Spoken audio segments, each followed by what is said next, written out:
Hello everyone, welcome to my channel wise minds engineering. आज हम लोग स्टार्ट करेंगे constitution of India law and engineering की first unit, basic information about Indian constitution. इसमें हम लोग सबसे पहले जानेंगे कि कॉन्स्टिट्यूशन क्या है। It is a set of rules and principles specifying how a country should be governed, how power is distributed and controlled and what right citizens possess. ये एक तरीके से रूल्स का सेट है और वो उन सिद्धांतों का सेट है जिसमें लिखा है, जिसमें प्रॉपरली मेंशन्ड है कि कैसे एक कंट्री को गवर्न करना चाहिए, कैसे उस कंट्री में पावर्स का डिस्ट्रीब्यूशन होना चाहिए, कैसे उस कंट्री में सारी पावर्स को कंट्रोल किया जाए और हर एक सिटीजन के क्या क्या राइट्स हैं।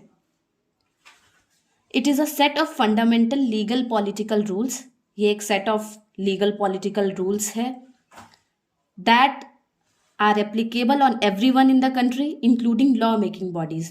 और ये जो सेट ऑफ रूल्स हैं ये सभी पे एप्लीकेबल होते हैं, उस कंट्री में रहने वाले सभी लोगों पे एप्लीकेबल होते हैं, फिर चाहे वो लॉ मेकिंग बॉडीज ही क्यों ना हो, फिर चाहे वो बॉडीज क्यों ना हो जिन्होंने वो लॉ बनाए हैं। They are harder to change than ordinary laws.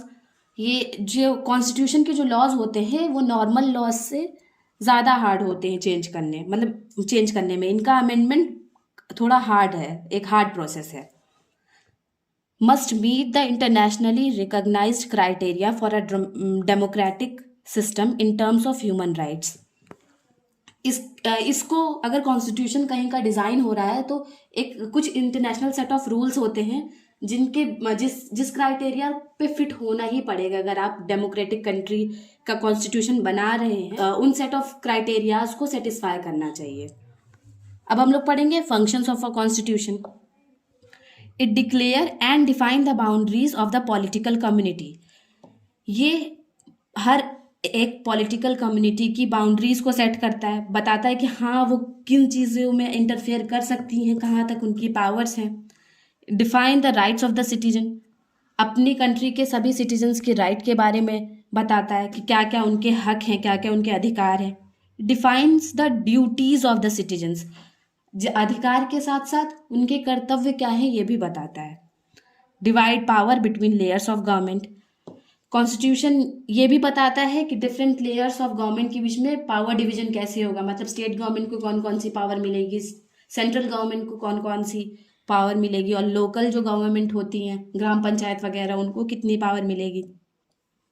It establish and regulate political institutions, इसका काम है सारी पॉलिटिकल इंस्टीट्यूशंस को इस्टेब्लिश करना और रेगुलेट करना, मतलब चलाना।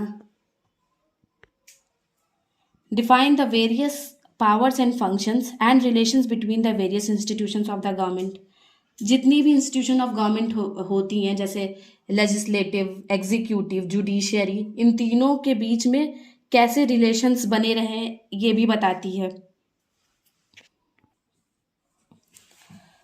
अब हम लोग पढ़ेंगे what does constitution typically contain, मतलब जो कॉन्स्टिट्यूशन होता है उसके मॉडल, उसका कैसा मॉडल होता है, कैसा कॉम्पोजिशन होता है। तो इसमें कुछ डिविजन्स होते हैं, मतलब कॉन्स्टिट्यूशन में कुछ डिविजन्स होते हैं। वो कैसे होते हैं? Most constitutions are divided and subdivided into parts that may be known as titles, chapters, articles, sections, paragraph और clauses. Most of the constitutions जो होते हैं वो डिवाइडेड होते हैं titles, chapters, articles, sections, paragraph और क्लॉजेस के form में डिवीजन होता है उनका। The layout of a typical constitution might resemble the following, मतलब एक टिपिकल कॉन्स्टिट्यूशन का क्या लेआउट होता है, क्या किस तरीके से सारी चीज़ें अरेंज होती है, किस ऑर्डर में अरेंज होती है, वो अब हम लोग पढ़ेंगे। सबसे पहला आता है प्रियम्बल। प्रियम्बल क्या होता है? ये इंट्रोडक्टरी स्टेटमेंट होता है that explains documents, philosophy and main objectives and goals. वो ये बताता है कि ये हमारे कॉन्स्टिट्यूशन का क्या क्या सिद्धांत है, मेन ऑब्जेक्टिव्स क्या है और मेन गोल्स क्या है उस कॉन्स्टिट्यूशन को बनाने का। फिर नेक्स्ट आता है प्रीलिमिनरीज। इसमें क्या होता है? Basic principles of government, name and territory of the state, citizenship, state ideology, value and objectives. इसमें गवर्नमेंट के बेसिक प्रिंसिपल्स लिखे होते हैं। Name and territory of the state, मतलब कितना एक कंट्री के अंडर में कितनी टेरिटरी आती है, मतलब कितने स्टेट्स हैं, कितनी यूनियन टेरिटरीज है, मतलब एक तरीके से एरिया बताते हैं। और नेम ऑफ द स्टेट भी उसमें लिखा होता है। सिटीजनशिप के बारे में लिखा होता है कि किस किस को सिटीजनशिप मिलेगी, क्या क्या क्राइटेरिया होता है एक सिटीजनशिप पाने के लिए इस कंट्री का।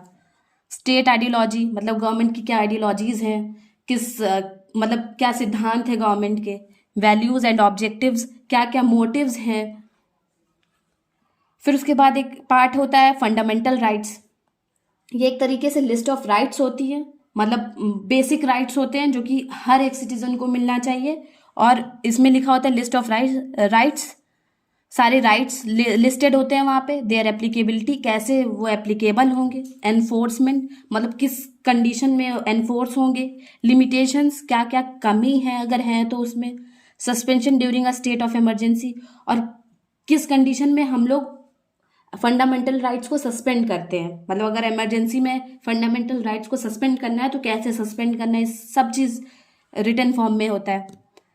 पार्लियामेंट, नेक्स्ट है कि पार्लियामेंट, उसमें लिखा होता है कि क्या स्ट्रक्चर होगा पार्लियामेंट का, क्या कॉम्पोजिशन होगा, मतलब कौन से एरिया से कितने मेंबर सेलेक्टेड होंगे, क्या मतलब कॉम्पोजिशन एक तरीके से पूरा बताते हैं। टर्म ऑफ ऑफिस, मतलब क्या टेन्योर होगा हर एक मिनिस्टर का, कितने साल के लिए मतलब गवर्नमेंट बनेगी, मेंबर्स बनेंगे। प्रिविलेजेस, मतलब क्या स्पेशल प्रिविलेजेस मिले हैं उनको, मतलब क्या स्पेशल ट्रीटमेंट मिलता है उनको। Procedure etcetera. फिर नेक्स्ट पार्ट बताता है head of the state. Head of the state मतलब हमारी कंट्री के लिए हेड ऑफ द स्टेट जो है वो प्रेसिडेंट है, यानी कि प्रेसिडेंट का मेथड ऑफ सिलेक्शन बताता है, प्रेसिडेंट की क्या पावर्स होंगी वो बताएगा। टेन्योर ऑफ ऑफिस, मतलब कितने सालों के लिए वो इलेक्टेड है ये बताएगा। गवर्नमेंट के बारे में बताते हैं, गवर्नमेंट फॉर्मेशन रूल्स क्या क्या होते हैं, गवर्नमेंट की क्या रिस्पॉन्सिबिलिटीज़ हैं, क्या क्या पावर्स हैं। फिर जुडिशियरी, मतलब कोर्ट सिस्टम कैसा है, कैसे वहाँ पे अपॉइंटमेंट होती है, कैसे जजेस अपॉइंट होते हैं। सब नेशनल गवर्नमेंट, मतलब ये तो सेंट्रल गवर्नमेंट की यहाँ पे बात कर दी, यहाँ पे स्टेट गवर्नमेंट्स वगैरह की पावर्स और रिस्पॉन्सिबिलिटीज़ को डिस्कस करते हैं। सिक्योरिटी सेक्टर, मतलब मिलिट्री की क्या क्या पावर होगी और क्या क्या रेस्ट्रिक्शंस होंगे मिलिट्री पावर पे। और भी मतलब पार्ट्स होते हैं, जैसे मिसलिनियस प्रोविजंस होते हैं, जैसे कि किसी पर्टिकुलर ग्रुप के क्या क्या राइट्स होंगे, जैसे माइनॉरिटीज़ वगैरह के बारे में, या फिर शेड्यूल कास्ट, शेड्यूल ट्राइब्स, या फिर और भी जो बैकवर्ड एरियाज होते हैं उनकी क्या क्या प्रोविजंस होंगे। पर्टिकुलर इंस्टीट्यूशन के बारे में। और एक और पार्ट होता है अमेंडमेंट प्रोसीजर, मतलब अगर हमको कॉन्स्टिट्यूशन का कोई एक लॉ बदलना है तो उसको कैसे बदल सकते हैं, उसका प्रोसीजर भी लिखा होता है। अब हमारा नेक्स्ट टॉपिक है constituent assembly of India. It was a sovereign body formed to draft a constitution for India. ये एक सोवरेन बॉडी थी जो कि बनाई गई थी ताकि इंडिया का कॉन्स्टिट्यूशन बनाया जाए। जो इसके मेंबर्स थे, कॉन्स्टिट्यूएंट असेंबली के जो मेंबर्स थे, उन्होंने ही कॉन्स्टिट्यूशन ऑफ इंडिया को ड्राफ्ट किया, बनाया। Idea for constituent assembly was proposed in 1934 by M N. Roy. Constituent assembly बनाने का आइडिया एम.एन. रॉय का था। उन्होंने 1934 में ही कॉन्स्टिट्यूएंट असेंबली बनाने की मांग की थी। और कॉन्स्टिट्यूएंट असेंबली की जो फर्स्ट सिटिंग थी, यानी फर्स्ट मीटिंग जो थी, वो 9 दिसंबर 1946 न्यू दिल्ली में हुई थी। मतलब आज़ादी से लगभग 7-8 महीने पहले, 9 दिसंबर 1946 में। Members were chosen bye indirect election by the members of provincial legislative assemblies. मतलब कोई डायरेक्ट इलेक्शन नहीं हुआ था, सिटीजन्स ऑफ इंडिया ने नहीं इलेक्ट किया था इन मेंबर्स को, जो भी लेजिस्लेटिव असेंबली के जो मेंबर्स थे उन्होंने ही चूज किया था कॉन्स्टिट्यूएंट असेंबली के मेंबर्स को। टोटल नंबर ऑफ मेंबर्स जो थे वो 389 थे, वो भी डिवाइडेड थे। जैसे जो ब्रिटिश इंडिया के अंडर में जो एरिया आता था वो 296 मेंबर्स वहाँ से चूज हुए थे, और जो प्रिंसली स्टेट्स, मतलब जो राजाओं के अंदर, जो किंग्स के अंदर एरिया आता था, उस वहाँ से 93 मेंबर्स चूज हुए थे। Each seat was allotted for 1 million population, मतलब हर 1 मिलियन पॉपुलेशन पे एक रिप्रेजेंटेटिव इलेक्ट होता था। Seats allotted to each British province were to be decided among 3 principal communities, Muslim, Sikhs and general. मतलब जो ब्रिटिश इंडिया के अंडर में जो भी पॉपुलेशन थी, वो 3 कम्युनिटीज में मेनली सीट्स उसमें अलॉटेड थी, मुस्लिम, सिख्स और जो जनरल पॉपुलेशन थी। The representative of each community were elected by members of that community. और जो जो इन तीनों कम्युनिटी के जो मेंबर्स थे वो उन्हीं कम्युनिटी के लोगों ने उनको चूज किया था। The representative of princely states were to be nominated by the heads of the princely states. और जो प्रिंसली स्टेट्स के जो रिप्रेजेंटेटिव थे वो वहाँ के जो प्रिंसली स्टेट के जो हेड थे उन्होंने नॉमिनेट किया था कि हाँ ये हमारी स्टेट को रिप्रेजेंट करेंगे। यानी कि क्या हुआ था कि जो ब्रिटिश इंडिया के अंदर जितनी भी पॉपुलेशन थी उसमें 3 कम्युनिटीज के बेसिस पे सारे मेंबर्स अपॉइंट हुए थे। कौन कौन सी कम्युनिटीज? मुस्लिम, सिख्स और जनरल कम्युनिटी। और मुस्लिम्स ने अपने लिए रिप्रेजेंटेटिव चूज किए थे, सिख्स ने अपने लिए किए थे और जनरल कम्युनिटी ने अपने लिए रिप्रेजेंटेटिव चूज किए थे। मगर जो प्रिंसली स्टेट्स थे उसमें जो प्रिंसली स्टेट के जो हेड थे, मतलब जो भी वहां के राजा होंगे, उन्होंने डिसाइड किया था कि कौन होगा उनका representative. Rajendra Prasad became the permanent chairman of the assembly. Doctor Rajendra Prasad permanent chairman of assembly बने थे। कॉन्स्टिट्यूएंट असेंबली ने पूरे 2 years 11 month and 18 days लिए। 2 years 11 months and 18 days to complete the constitution drafting। Total 11 sessions held हुए थे, मतलब 11 meetings हुई थी। 24 जनवरी 1950 honourable member sign the constitution. फिर फाइनली 24 जनवरी 1950 को सारे जितने भी कॉन्स्टिट्यूएंट असेंबली के मेंबर्स थे उन्होंने कॉन्स्टिट्यूशन को साइन किया और 26 जनवरी को हमारा कॉन्स्टिट्यूशन एनफोर्स हो गया था, लागू हो गया था पूरे देश में। अब हम लोग पढ़ेंगे फंक्शंस ऑफ कॉन्स्टिट्यूएंट असेंबली, मतलब कॉन्स्टिट्यूएंट असेंबली के क्या क्या फंक्शंस थे। सबसे पहला फ्रेमिंग द कॉन्स्टिट्यूशन, कॉन्स्टिट्यूशन को फ्रेम करना। मेकिंग लॉज बनाना। Adoption of national flag decide करना कि कौन सा फ्लैग हमारा नेशनल फ्लैग होगा। अडॉप्शन ऑफ नेशनल एंथम कि कौन सा नेशनल एंथम होगा हमारा। Adoption of national song. ये मेन फंक्शंस थे कॉन्स्टिट्यूएंट असेंबली के। एक क्वेश्चन है कि why constituent assembly was criticised, मतलब क्यों कॉन्स्टिट्यूएंट असेंबली को क्रिटिसाइज किया गया, क्यों वो आम लोगों को उतनी पसंद नहीं थी। तो इसके कुछ पॉइंट्स हैं। Members were not directly elected by the people of India. सबसे पहला पॉइंट ये कि वो लोग इनडायरेक्टली इलेक्टेड थे, उनको सिटीजन ऑफ इंडिया ने नहीं इलेक्ट किया था। तो उनको लगता था कि ये उनके साथ सही नहीं हुआ, अगर उनके लिए कॉन्स्टिट्यूशन बन रहा है तो उनको राइट होना चाहिए इलेक्ट करने का मेंबर्स को।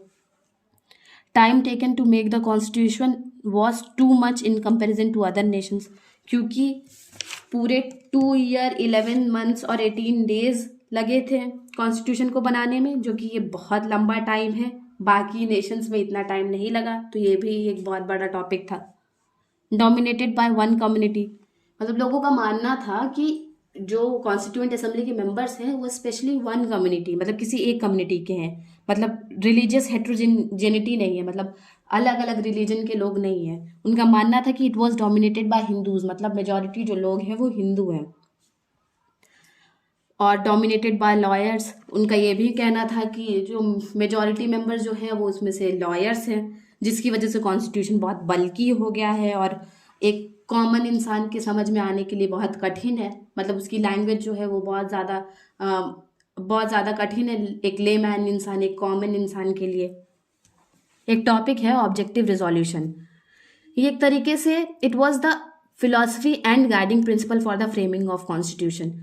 ये गाइडिंग प्रिंसिपल और फिलॉसफी थी, मतलब किस सिद्धांत पे हमारा कॉन्स्टिट्यूशन बन रहा है वो उसको ऑब्जेक्टिव रिजोल्यूशन बोलते थे। ये पंडित जवाहरलाल नेहरू ने इंट्रोड्यूस किया था।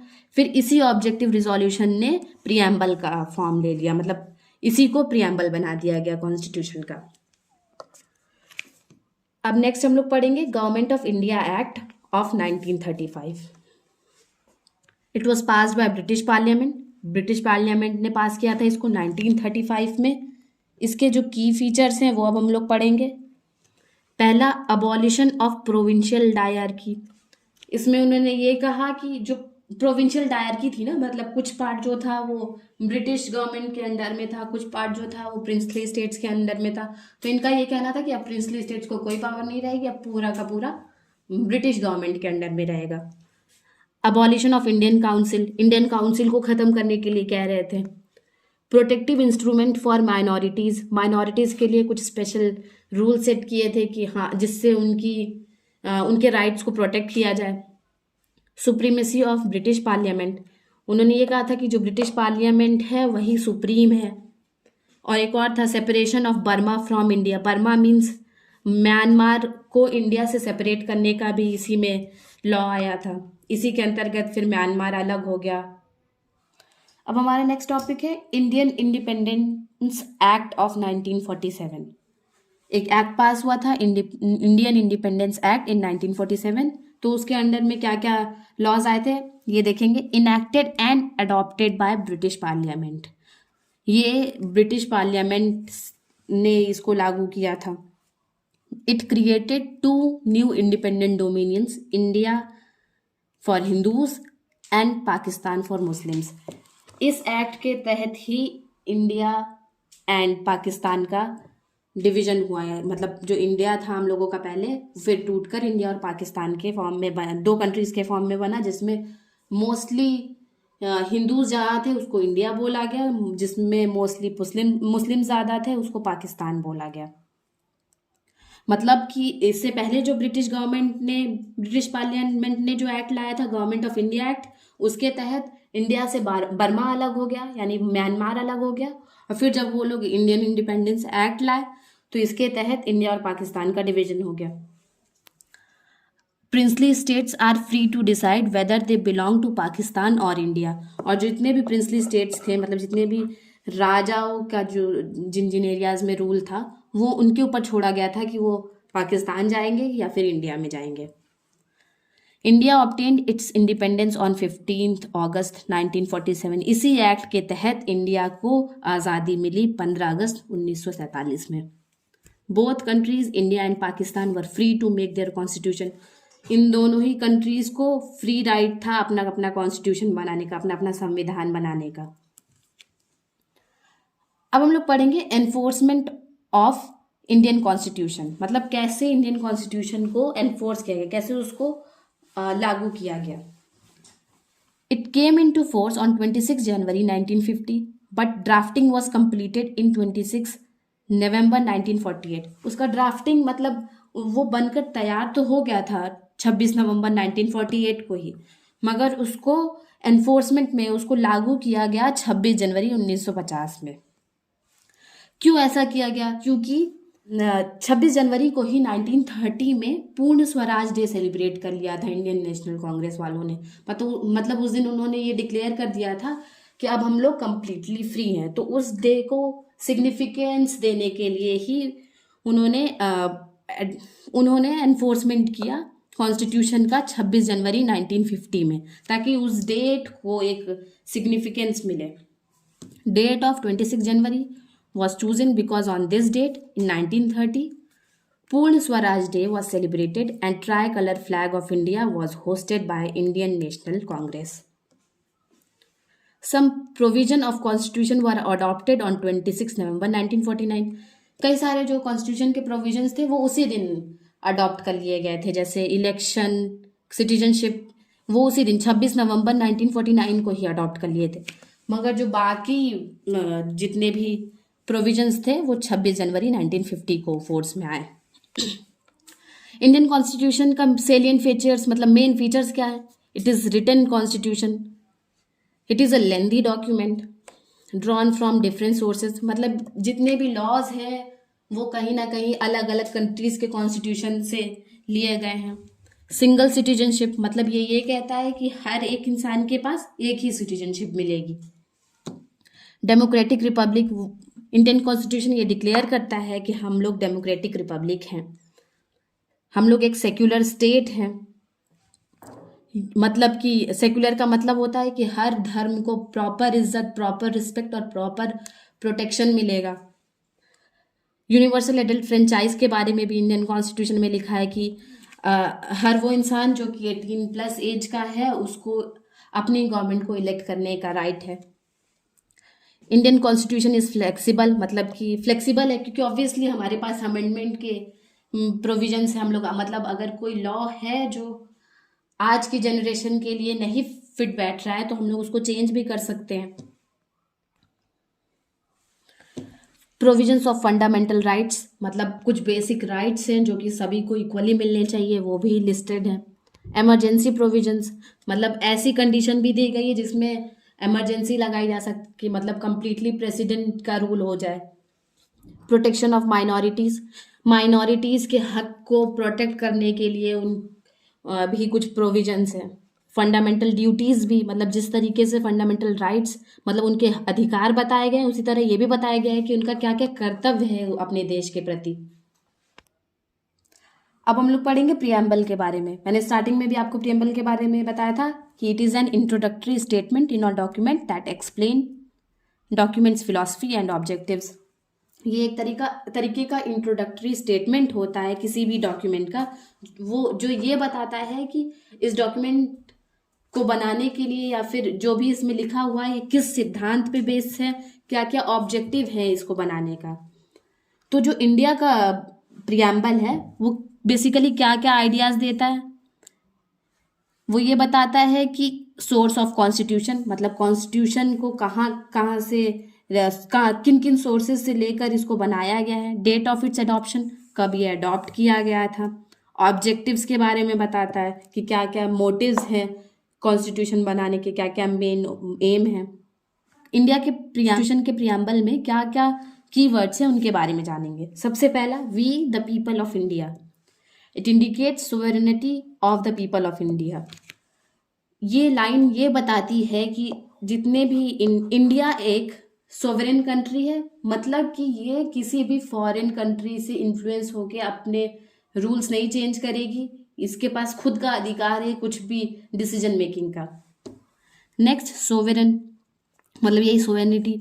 India has its own independent authority and it is not dominated by any other external power. कि इंडिया एक इंडिपेंडेंट अथॉरिटी है और ये किसी भी तरह की एक्सटर्नल पावर से डोमिनेट नहीं होगी, इसके पास खुद का हक है अपनी डिसीजन मेकिंग करने का। Next, socialist. It holds faith in mixed economy where the both private and public sectors coexist side by side. मतलब सोशलिस्ट ये बताता है कि हमारी जो इकोनॉमी है वो मिक्स्ड इकोनॉमी है, मतलब कि ऐसा भी नहीं है कि सारी चीज़ें प्राइवेट हैं और ना ही ऐसा है कि सब कुछ पब्लिक है यानी कि सब कुछ गवर्नमेंट के अंडर है। ये प्रॉपरली बताता है कि प्राइवेट और पब्लिक सेक्टर दोनों ही इंडिया में को एग्जिस्ट करती है साइड बाय साइड। नेक्स्ट है सेक्युलर।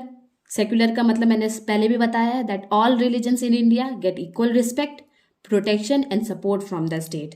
मतलब कि इंडिया में जितने भी रिलीजन्स प्रैक्टिस की जाती हैं उनको इक्वल रिस्पेक्ट मिलेगी, प्रोटेक्ट किया जाएगा टाइम आने पे और प्रॉपर सपोर्ट दिया जाएगा गवर्नमेंट के द्वारा। नेक्स्ट है डेमोक्रेटिक, कि government is for the people, by the people and to the people. Democracy मतलब कि जो गवर्नमेंट है वो इंडिया के लोगों के लिए है, लोगों के द्वारा चुनी गई है और वो आंसरेबल है इंडिया के सिटीजन्स को। रिपब्लिक, रिपब्लिक ये बताता है, इसमें ये मेंशन्ड है कि head of the state is elected by the people. मतलब जो हेड ऑफ द स्टेट यानी जो प्रेसिडेंट है वो इंडिया के सिटीजन्स के द्वारा इलेक्ट किए गए हैं। President is elected as the head of the state. अब नेक्स्ट हम लोग पढ़ेंगे फंडामेंटल राइट्स के बारे में। फंडामेंटल राइट्स क्या होते हैं? Basic human rights guaranteed to all citizens by constitution of India. ये कुछ बेसिक ह्यूमन राइट्स हैं जो कि हर एक सिटीजन को गारंटीड है by the constitution of India. मतलब कॉन्स्टिट्यूशन ऑफ इंडिया ये कहती है कि कुछ बेसिक ह्यूमन राइट्स है जो कि हर एक सिटीजन ऑफ इंडिया को मिलेंगे। Applied without discrimination on basis of race, religion, gender etcetera. और ये सबका इस पे इक्वल अधिकार है और किसी भी बेसिस पे, रेस के बेसिस पे, रिलीजन के बेसिस पे, जेंडर के बेसिस पे डिस्क्रिमिनेशन नहीं किया जाएगा, किसी तरह की बायसनेस नहीं होगी।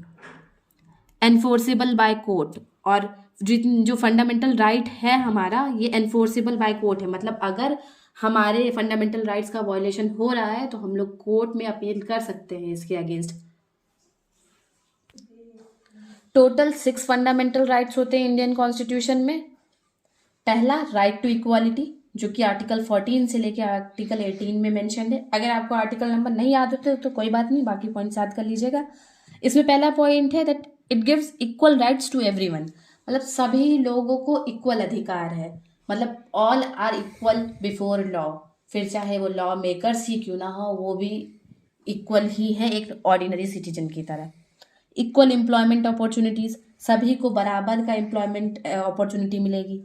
अबॉलिशन ऑफ अनटचेबिलिटी, मतलब कि छुआछूत नहीं होनी चाहिए, ये भी राइट टू इक्वालिटी में लिखा हुआ है। नेक्स्ट है राइट टू फ्रीडम, ये 19 से 22 आर्टिकल के बीच में मेंशन्ड है सब कुछ इसमें। It includes freedom of speech, वो ये कहता है कि हम लोग कुछ ये हमको it includes freedom of speech, ये हमको फ्रीडम ऑफ स्पीच देता है। फ्रीडम ऑफ एक्सप्रेशन, मतलब जो भी हम बोलना चाहे वो हम बोल सकते हैं। Freedom of assembly without arms, और अगर हम लोग कहीं पे असेंबल होना चाहते हैं, कहीं पे इकट्ठा होना चाहते हैं, तो एक शांतिपूर्वक तरीके से बिना किसी हथियार के हम लोग असेंबल हो सकते हैं। फ्रीडम ऑफ एसोसिएशन, मतलब किसी भी तरीके का एसोसिएशन, किसी भी तरीके का यूनियन फॉर्म कर सकते हैं हम लोग। Freedom to practise any profession, कोई भी प्रोफेशन हम लोग प्रैक्टिस कर सकते हैं, ये हमारी मर्जी है कि हम क्या प्रोफेशन परस्यू करेंगे। Freedom to live in any part of the country, हमको इस कंट्री के किसी भी पार्ट में रहने का बराबर हक है। State can impose restriction on them in some cases, इनमें से जो राइट टू फ्रीडम है कि कुछ कुछ केसेस में इनको रेस्ट्रिक्ट कर दिया जाता है, जैसे इमरजेंसी केस हो गया तो उसमें राइट टू फ्रीडम के कुछ कुछ पार्ट्स जो हैं वो रेस्ट्रिक्ट कर दिए जाते हैं, तो ये अभी हम लोग आगे पढ़ेंगे। थर्ड फंडामेंटल राइट है राइट अगेंस्ट एक्सप्लॉयटेशन, ये मेंशन है 23 से 24 में। इट प्रोहिबिट्स ह्यूमन ट्रैफिकिंग, बेगार, बॉन्डेड लेबर, मतलब इंसानों की ट्रैफिकिंग, मतलब इंसानों को बेचना खरीदना इसमें पूरी तरीके से प्रोहिबिटेड है, मतलब मना है। बेगार मना है, बेगार का मतलब होता है जो जिसमें अनपेड जो लेबर कराते हैं, जिसमें क्या बोलते हैं काम कराते हैं मगर पेमेंट नहीं करते हैं। बॉन्डेड लेबर बंद हुआ, मजदूरी भी मना है।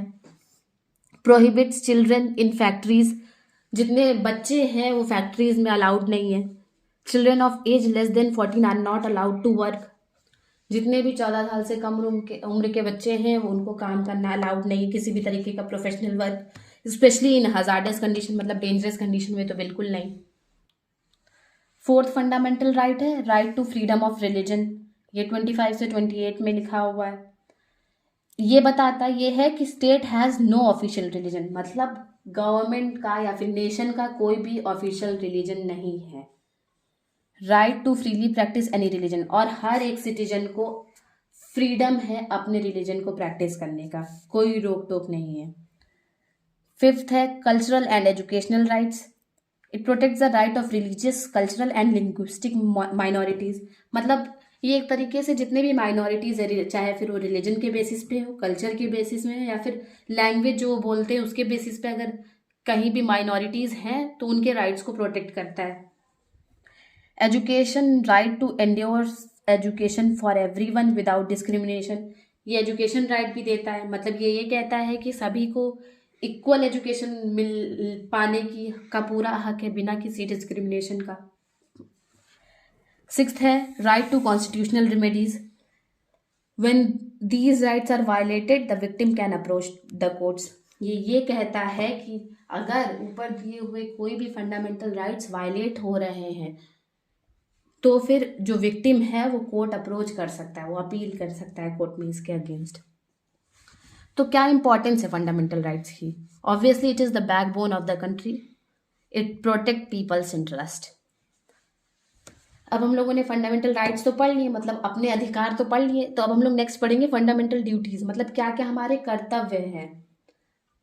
It was added to constitution by the 42nd amendment, मतलब स्टार्टिंग में जब कॉन्स्टिट्यूशन बना था तो फंडामेंटल ड्यूटीज नहीं मेंशन थी उसमें, बाद में जब 42nd अमेंडमेंट हुआ तब इसको फंडामेंटल ड्यूटीज को ऐड किया गया।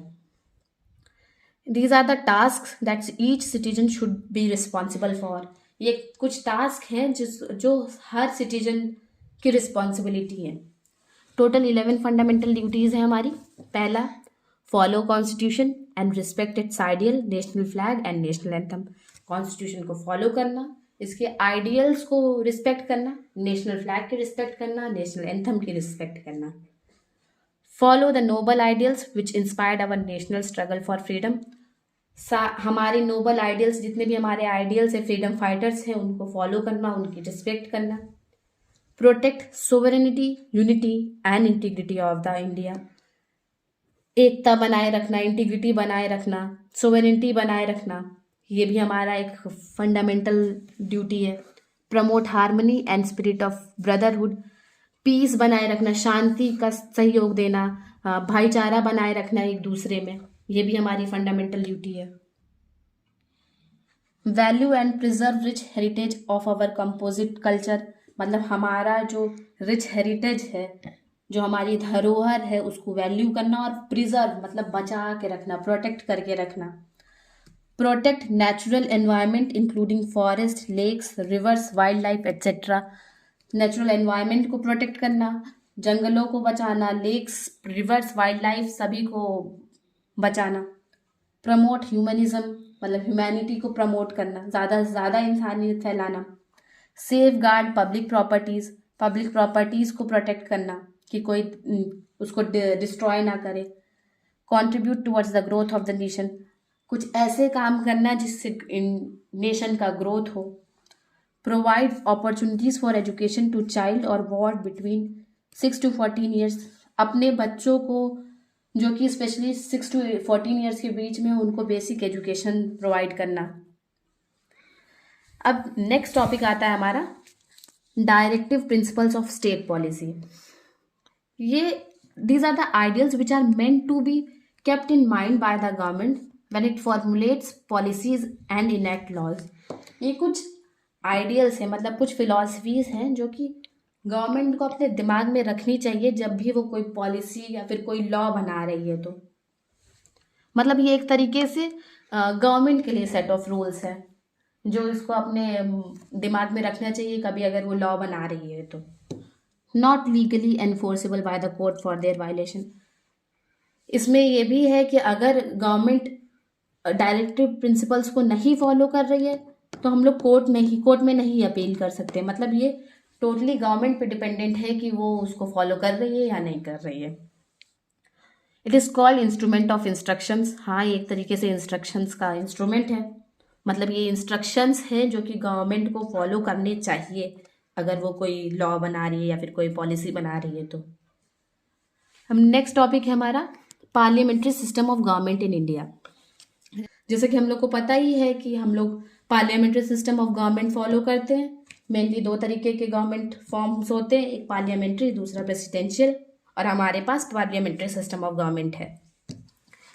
India chose a parliamentary form of government because the constitution makers were greatly influenced by the system in England।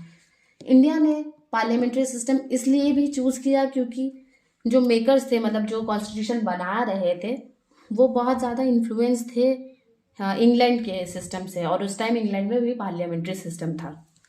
Only this system could accommodate the varied and diverse groups within our population. Parliamentary system ही है जो कि संभाल सकती है हमारी जैसी diverse country को।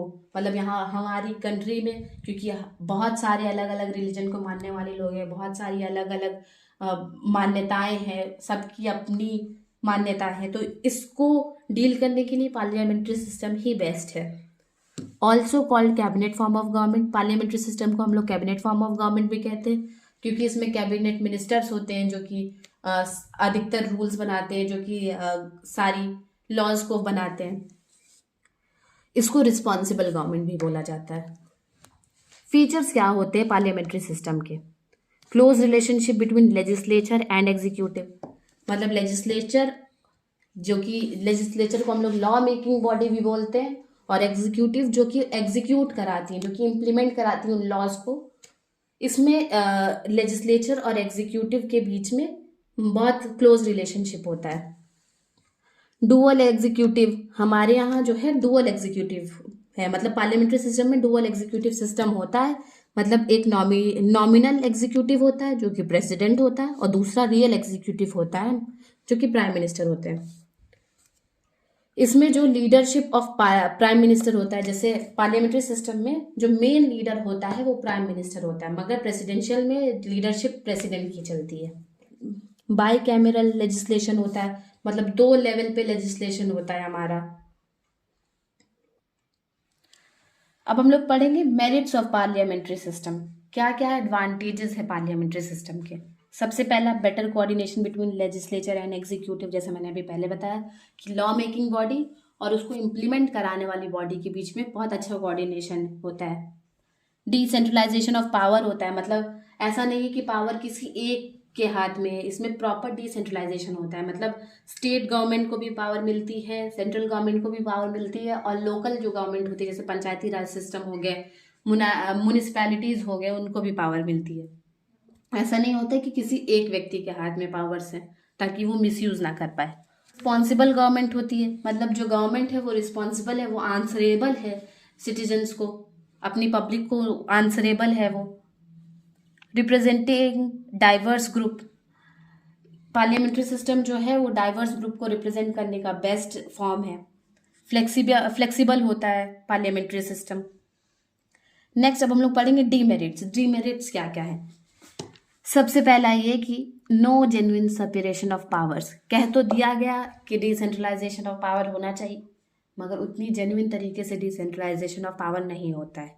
इंस्टेबिलिटी होती है, कई बार क्या होता है कि गवर्नमेंट जो है वो मेजॉरिटी नहीं पा पाती है, तो जिसकी वजह से कोलिजन गवर्नमेंट बनती है, जिसकी वजह से कंट्री में इंस्टेबिलिटी आती है। मतलब क्योंकि अगर गवर्नमेंट ही 2 तरीके के लोगों को मिलाकर बनाई गई है, तो अगर उनके ही मतभेद होते रहेंगे तो इंस्टेबिलिटी तो कंट्री में आएगी ही।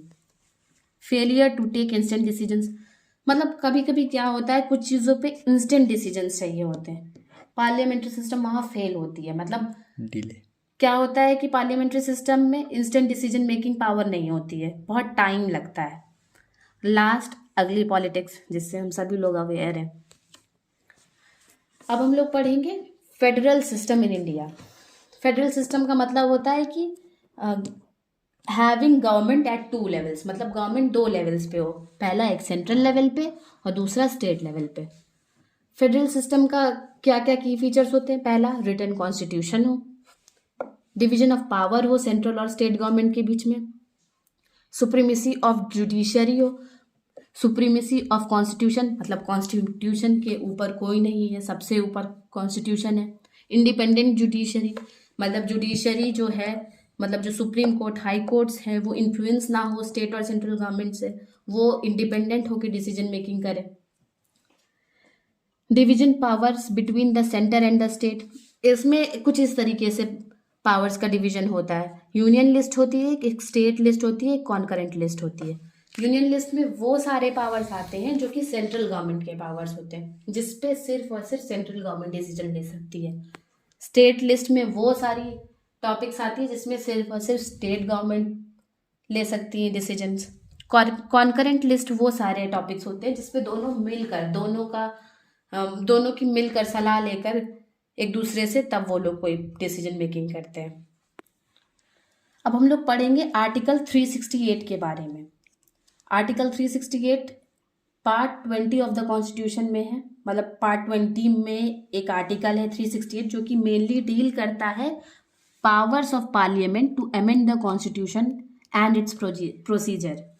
मतलब आर्टिकल 368 ये बताता है कि पार्लियामेंट के पास पावर है कॉन्स्टिट्यूशन को अमेंड करने का, मतलब कॉन्स्टिट्यूशन में चेंजेस लाने का, और क्या प्रोसीजर है ये भी बताता है। The constitution of India provides for its amendment in order to adjust itself to changing condition and needs.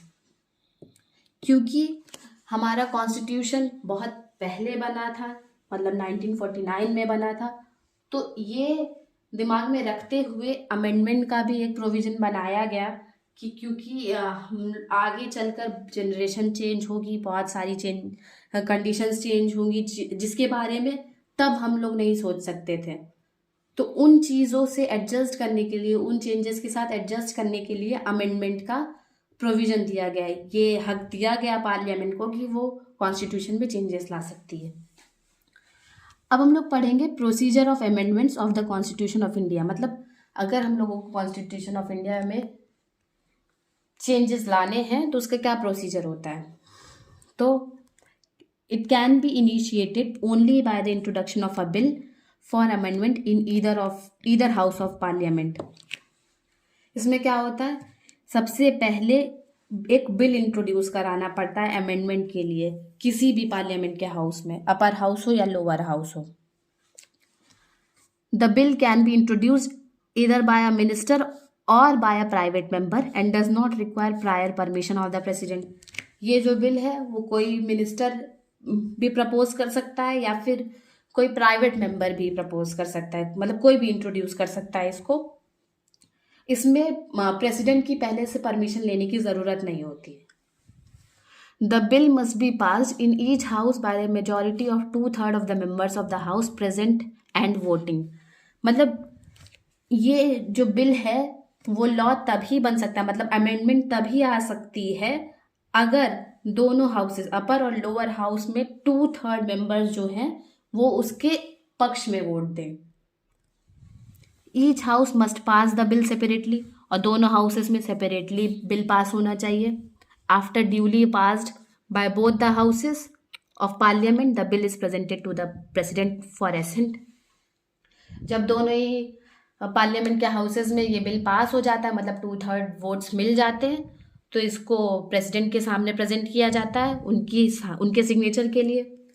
The president must give the assent to the bill, he can neither withhold his assent or return the bill.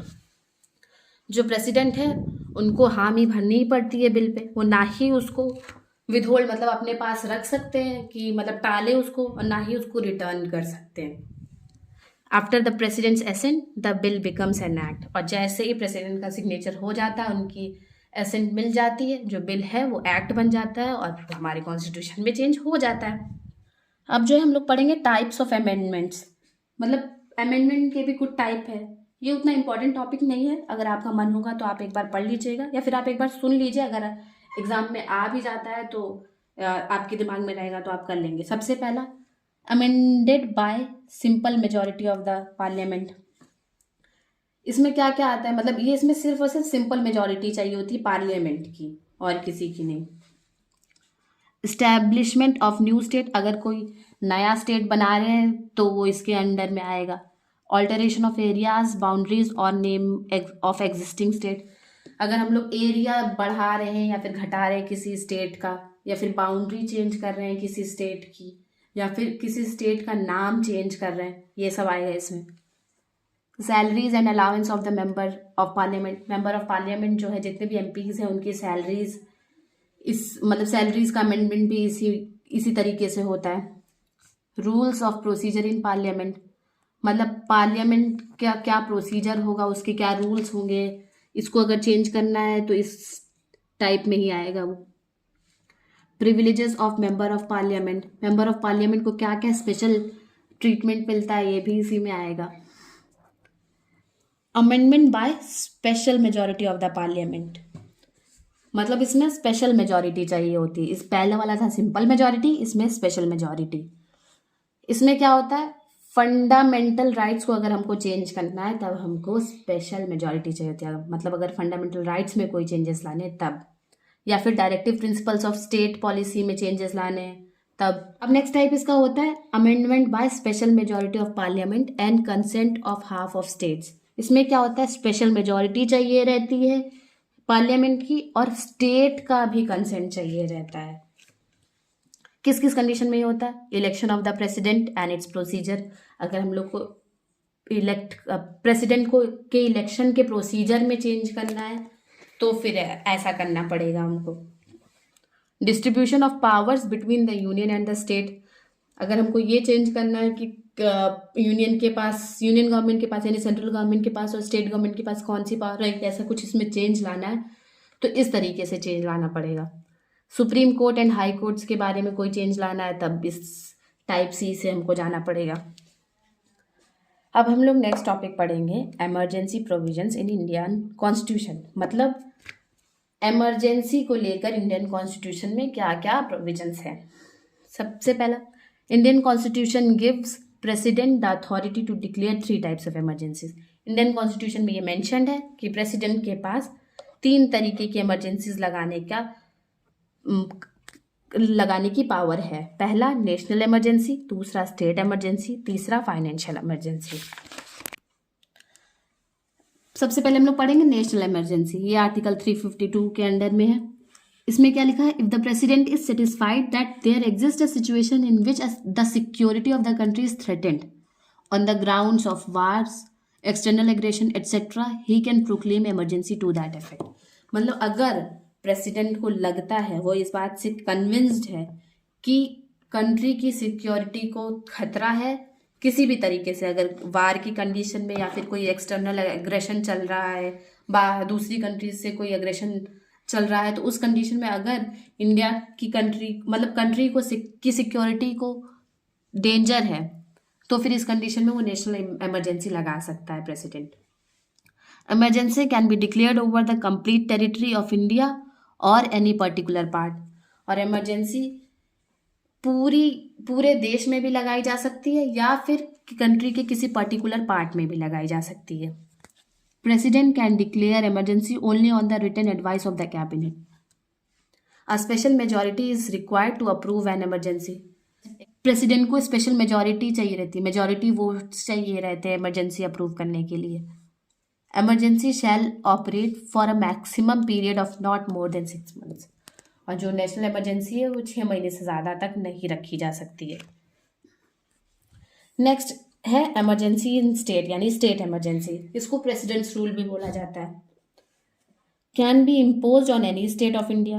किसी भी state of India में impose कर सकते हैं president emergency on the ground of failure of constitutional machinery. अगर उनको ये दिख रहा है कि वहाँ पे कॉन्स्टिट्यूशन के लॉज को प्रॉपरली फॉलो नहीं किया जा रहा है, तो फिर वो वहाँ पे प्रेसिडेंट्स रूल लगा सकते हैं, मतलब स्टेट इमरजेंसी लगा सकते हैं। 2 तरीकों से या फिर 2 कंडीशंस में स्टेट इमरजेंसी लगती है। पहला if president receives a report from the state's governor that state government is unable to carry on governance. अगर प्रेसिडेंट को वहाँ का किसी भी स्टेट का गवर्नर ये रिपोर्ट देता है कि जो स्टेट गवर्नमेंट है वो प्रॉपरली वहाँ पे गवर्नेंस नहीं कर पा रही हो, प्रॉपरली वहाँ पे गवर्नमेंट नहीं चला पा रही है, तो इस कंडीशन में स्टेट इमरजेंसी प्रेसिडेंट लगा सकता है। If any state fails to follow the directions given by the union, यानी क्या सेंट्रल गवर्नमेंट ने कोई इंस्ट्रक्शन दिया है और वो स्टेट उस चीज़ को फॉलो नहीं कर पा रहा है, तो इस कंडीशन में भी प्रेसिडेंट रूल लग सकता है स्टेट में। अब हम लोग थर्ड पढ़ेंगे फाइनेंशियल इमरजेंसी। फाइनेंशियल इमरजेंसी तब लगती है जब कंट्री की फाइनेंशियल स्टेबिलिटी थ्रेटेंड हो, मतलब खतरे में हो, जब फाइनेंशियली स्टेबल ना दिख रही हो प्रेसिडेंट को।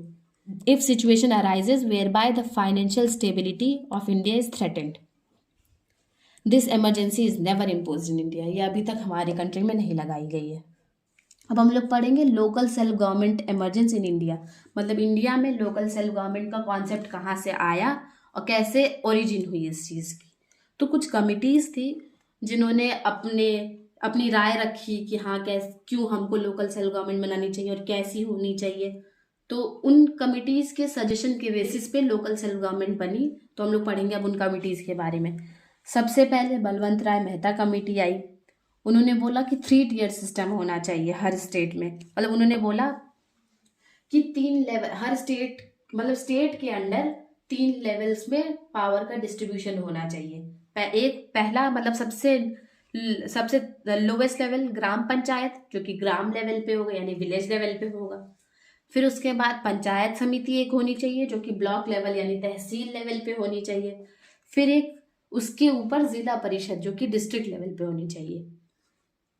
इन्होंने ये भी सजेस्ट किया कि ट्रांसफर ऑफ रिसोर्सेज और पावर टू दीज बॉडीज, मतलब प्रॉपर रिसोर्सेज भी दिया जाए इन बॉडीज को, मतलब इन गवर्निंग बॉडीज को, और पावर भी दी जाए। ऐसा नहीं कि बस बॉडीज बना दी गई 3 लेवल पे, गवर्नमेंट बता दी गई, मगर उनके पास कोई पावर ही नहीं है, वो कुछ अथॉरिटेटिव स्टेप्स ले ही नहीं पा रहे हैं।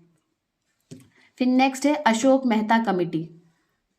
इन्होंने क्या कहा, इन्होंने कहा कि जो 3 टियर सिस्टम है उसको 2 टियर सिस्टम से रिप्लेस कर दो, मतलब सिर्फ एक जिला परिषद वाले लेवल पे और फिर एक उसके अंडर बस एक और। इन्होंने ये भी मांग की कि कॉन्स्टिट्यूशनल रिकग्निशन मिलनी चाहिए पंचायती राज इंस्टीट्यूशंस को, मतलब जो पंचायती राज इंस्टीट्यूशंस हैं उनको कॉन्स्टिट्यूशन में कोई प्रोविजन उनके लिए होना चाहिए कि हाँ कैसे वो इलेक्ट हो, या फिर उनके बारे में कॉन्स्टिट्यूशन में लिखा होना चाहिए। फिर GKV राव कमेटी बनी। इन्होंने कहा कि ज़िला परिषद को प्राइम इम्पोर्टेंस देनी चाहिए, मतलब जो डिस्ट्रिक्ट लेवल पे गवर्नमेंट है उसको इम्पोर्टेंस देनी चाहिए। रेगुलर इलेक्शन होने चाहिए ज़िला परिषद के।